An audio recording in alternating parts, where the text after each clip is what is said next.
Voilà, donc à présent, nous allons déployer notre application dans Kubernetes et nous allons le faire non de façon manuelle, mais de manière automatique grâce à deux outils que j'ai déjà mentionnés, que nous allons voir ensemble.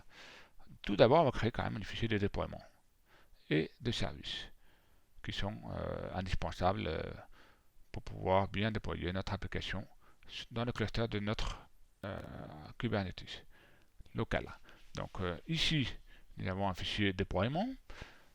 Grâce à l'extension, vous voyez, c'est très facile de générer automatiquement un modèle, un squelette de déploiement. On change notre image avec Web API Last Test et on va rajouter les conteneurs ports. Je vous rappelle qu'il y en a deux. Un 80 pour le HTTP et un autre 443 pour HTTPS. Voilà. Donc ça permet de respecter l'architecture de l'application qui a été mise en place automatiquement. Deuxième chose, je vous rappelle qu'on a besoin de certaines valeurs d'environnement pour accéder à notre certificat. Je me suis permis de le faire un peu en avance pour pouvoir mettre les bonnes valeurs rapidement. Alors, on va copier tout ça. Ah, apparemment il y a un petit souci. Ah oui, je vois, j'ai dupliqué les propriétés name et image. Donc je vais me contenter de copier seulement les valeurs d'environnement. Voilà, on le met au bon endroit. C'est facile. Voilà, a priori tout est bon, hein. Donc ensuite, nous allons tout simplement vérifier les bonnes valeurs. Oui, ça c'est les ports HTTPS. On va aller jusqu'à 8001. Ça permettra de voir la distinction. Voilà. Donc là, vous voyez effectivement qu'on mappé 8001 à 443. C'est cohérent. Voilà, ici. Donc, a priori, nous avons fini ou pas? Pas tout à fait. Qu'est-ce qui nous manque? On rappelle qu'on a besoin des certificats. Eh oui, pour pouvoir bénéficier de la TPS, il faut fournir un certificat pour que le client puisse authentifier tout simplement la validité du site. Donc, nous allons pour cela rajouter ce qu'on appelle un volume. Et effectivement, nous serons à l'intérieur d'un cluster et il nous faut un moyen pour accéder à ces certificats au sein du cluster. Donc, pour cela, je vais créer un secret qui permet de rendre un peu plus sécurisé le stockage du certificat et je vais les monter directement dans le conteneur qui va s'exécuter dans le pod. Voilà, donc c'est tout simplement mappé avec les names dans Element avec myVolume avec le nom myVolume du volume et te donner un nom au secret. Voilà, c'est terminé. Maintenant, on va faire le service, pareil, avec le générateur automatique. Mais pour aller un peu plus vite, nous allons récupérer ces valeurs. Voilà, il faut juste être vigilant sur les sélecteurs qui prennent les bons labels pour sélectionner les bons pods. Et puis les ports doivent être bien mis en place. Donc, pour pouvoir bien mapper, 8001 c'est 443 avec HTTPS, 8000 c'est bien 80 pour les HTTP. Alors, je vous rappelle, ça c'est juste des names, ça n'indique en aucun cas un type de port. Voilà, faut pas, c'est juste pour bien distinguer à quoi sert les ports. Voilà, donc on va vérifier si les informations sont bien cohérentes et pertinentes. Voilà, donc à présent, il nous manque à vérifier si on a le secret.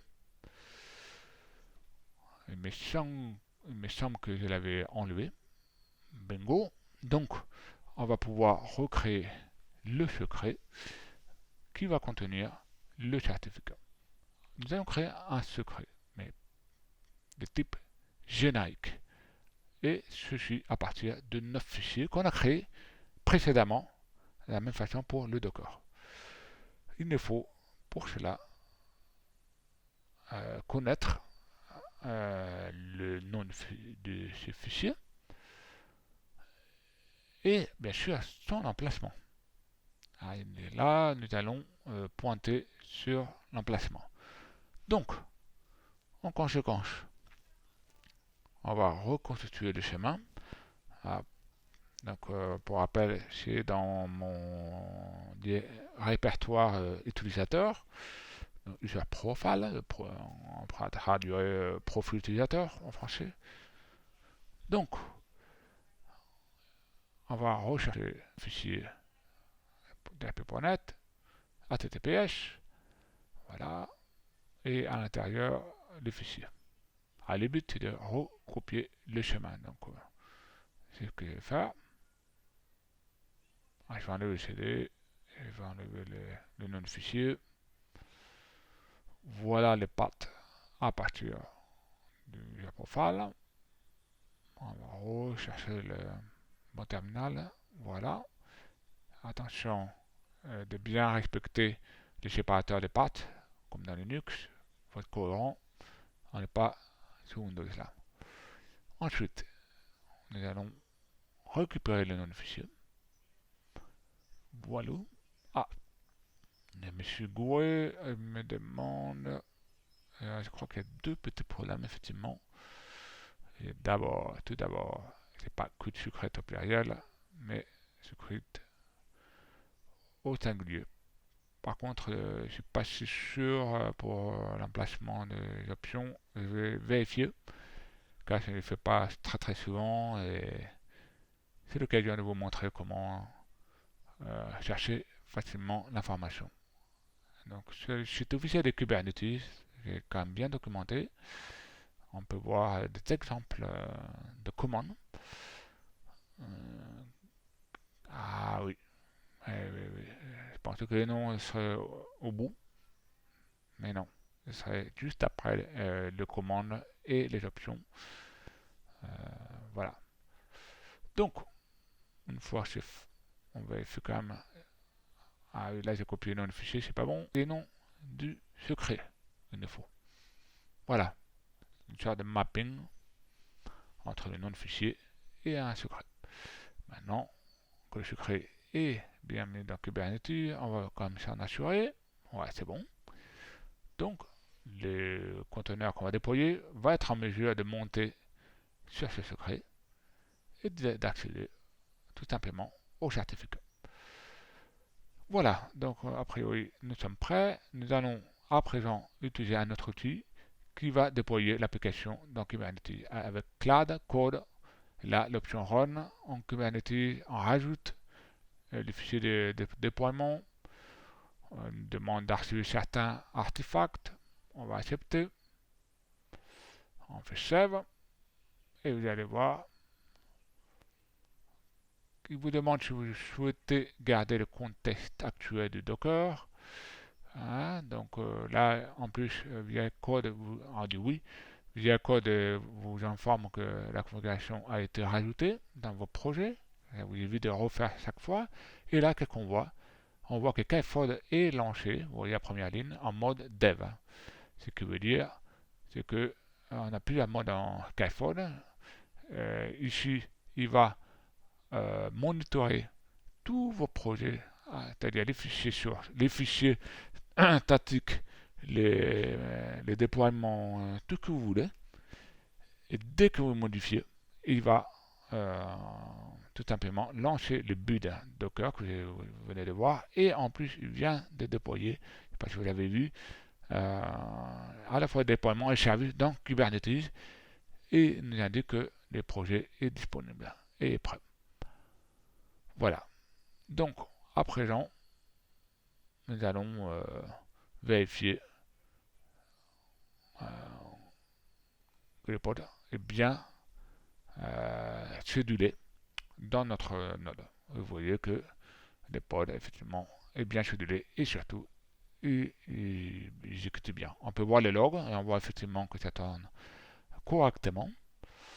Donc, je vais pouvoir tester directement dans mon browser sans enregistrer les ports, en mettant les bons routes pour le Web API, et là on voit le même résultat.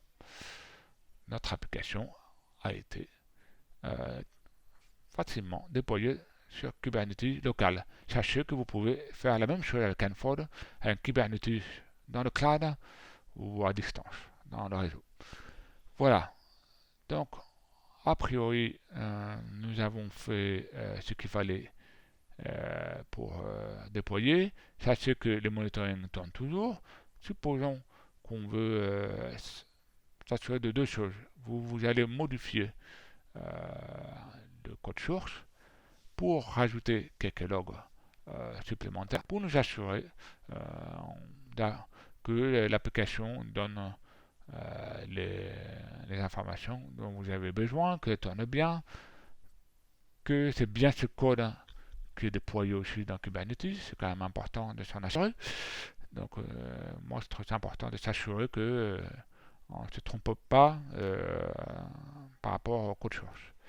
Voilà, j'ai bien sauvé. Vous voyez, pas très rapidement, il fait le build, un peu plus rapide qu'à déjà build auparavant. Voilà, il a déjà quasiment terminé de déployer le Docker et là, il a déjà déployé le déploiement. Juste le déploiement parce que le service est déjà déployé.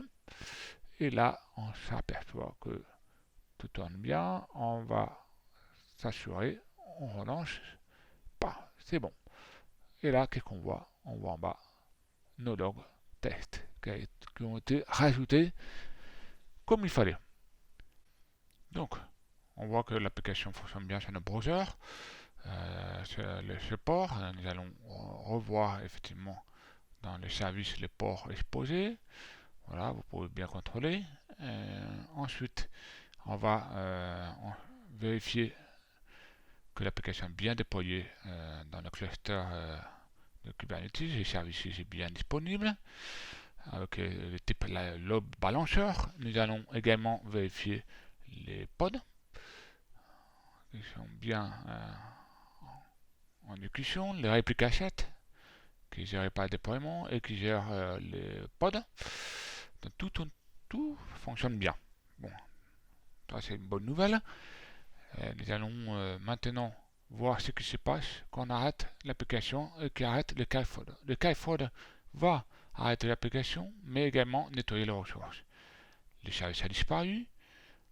Pareil pour réplique 7.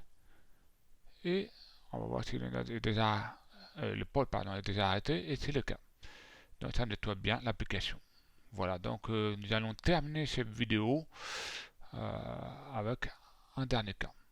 Voilà, l'application est bien arrêtée et l'image est toujours présente, car elle est préservée par Keyfold.